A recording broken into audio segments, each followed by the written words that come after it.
I'm Owen Bigland. This is the Inside Edge video blog. Okay, the numbers just came out for the Vancouver Empty Homes Tax. They were released in the newspaper the last couple of weeks, which I've been eagerly anticipating. As you guys know, when this Vancouver Empty Homes Tax was announced, I said it's not going to do what it's intended to do. It doesn't have a hope.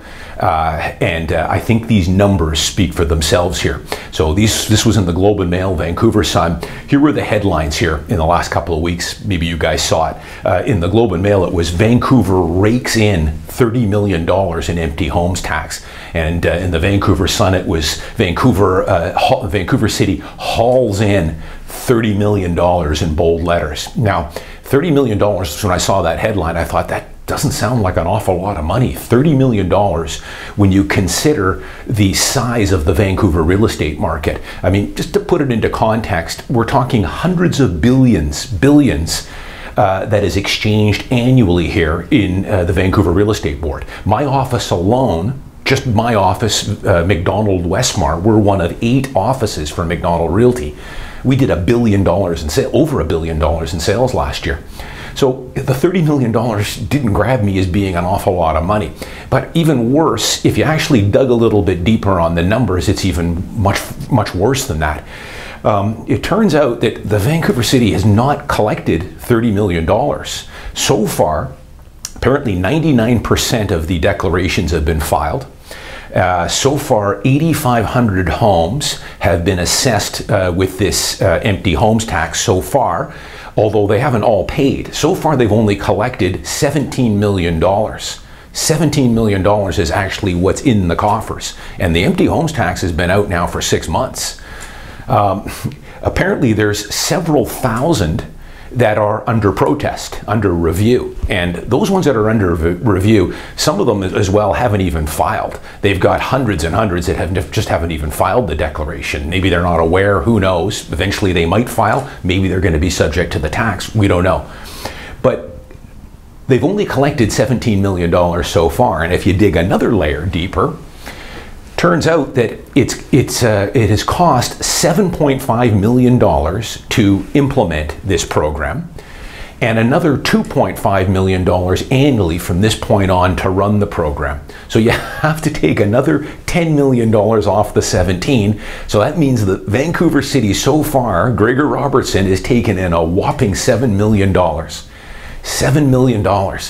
And now that money was going to be earmarked for affordable housing. I don't know what $7 million is going to do for affordable housing, not an awful lot. Now, what kind of impact has it had on the market so far? Well, the April rental numbers came out last week, and rental prices have gone up another 3.5% year over year. So has it done anything to the downtown Vancouver condo prices? No, those continue to slowly go up, not to the same extent we were having earlier in the year or last year, but the prices are holding firm. Has it done anything to an influx of new rental properties that have hit Craigslist or hit the market? Hasn't done that either. Vacancy in Vancouver remains almost down to 0.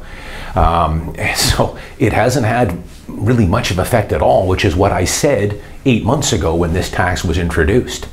So we'll see where it goes here, but I don't know if people agree with me or not, but it seems pretty underwhelming so far of what this tax has done. Yet it's sent a message that Vancouver's closed for business. You're welcome to visit, but if you don't live in Vancouver and are living in your property, we don't want you here. You know, the other thing is apparently there are several thousand people that are protesting this empty homes tax, and I can tell you where these protests lie. The whole plan here was, if you're not living in the house at least half the year, then either sell the property or put it on Craigslist and rent it out or pay the tax. Well, there are a lot of people that, fine, I'll rent it out, but they can't rent it out because the strata that they're in does not allow rentals, or they have a rental restriction. They allow 10 or 15% and it's full and there's a waiting list. And I talked about this last month, how the NDP with the speculator tax, which is basically an extension of this Vancouver Empty Homes Tax, how the NDP and City Hall with this tax have painted themselves into a corner here. You've got thousands of people that are protesting this because they cannot rent their property out. So I had heard through the grapevine last month how the NDP now is looking for ways to try and change the Strata Property Act. and allow rentals, or in buildings that don't allow rentals, force them to have rentals or up their caps. And this is going to be interesting, and this is going to be ugly, because I can tell you right now, I work with a lot of these stratas that don't allow rentals or have a certain amount that they allow, 5%, 10%, 15%, and there's a reason for that. The owners have voted that way. They don't want 50% of the building to be rented. And if you try and force us to rent more units out, we're going to take you to court and we're going to fight it. And these stratas, a lot of them have got a lot of money. So we'll see where this goes, but they painted themselves into a corner with this. So $7 million net has what has been collected so far from this empty homes tax. And what it's done is it's sent a message, we're closed for business. It's added another layer of bureaucracy. And if you saw the headlines recently, Vancouver is one of the worst cities in North America, in Canada by far, in North America, to get anything built, and the amount of red tape and legislation you've got to jump through to get things done here, to get renos done, to build properties, to get zoning, everything else. And that's the reason why we've got a supply shortage here.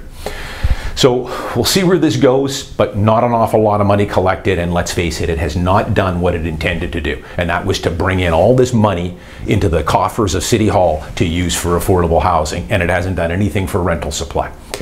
One last note on the empty homes tax before I put it to bed here.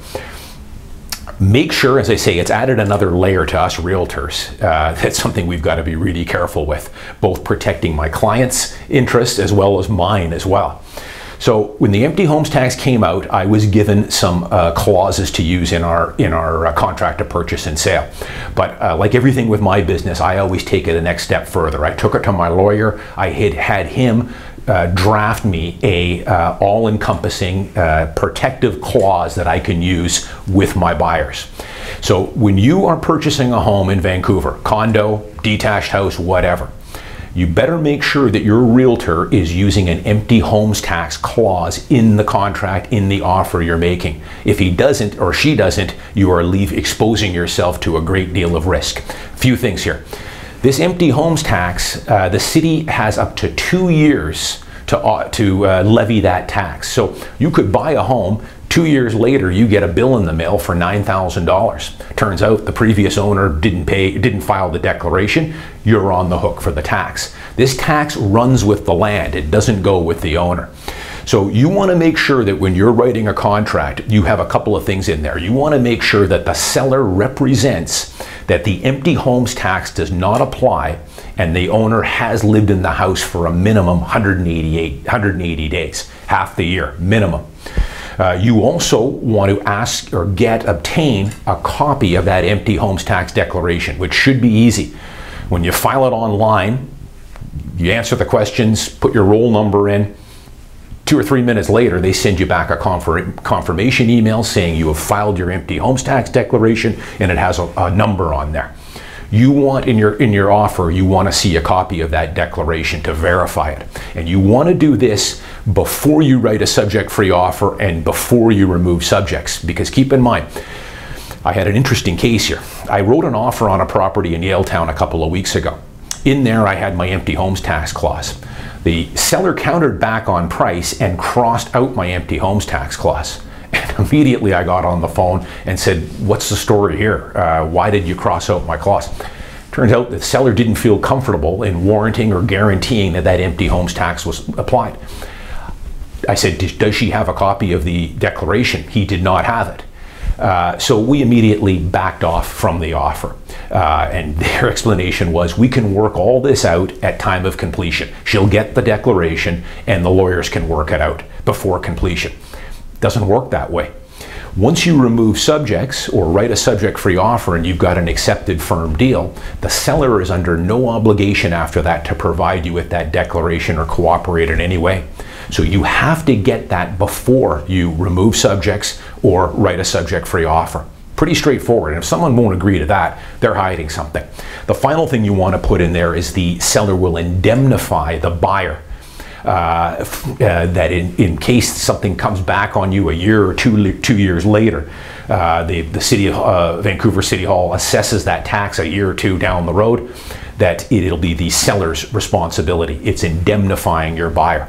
So you better make sure you've got that. Now, when I'm listing properties now in Vancouver, and I've been doing this now since the homes tax was announced, it's part of my listing presentation. I'm going to get a title search, do the property disclosure statement. I'm going to ask my seller for a copy of that declaration. And so far, all my sellers have been able to produce it within 5 minutes. They've got it on their computer, or I recommend to everyone from this point on, keep it in your email, keep it on your computer, but I would print off a hard copy every single year and put it into a folder. Because when it comes time to sell your house, your listing realtor is going to want those declarations for the last couple of years. So make sure you do that. And it's funny, I've probably had, I don't know, 7 or 8 listings in Vancouver here, now that the tax has been in place, maybe 10.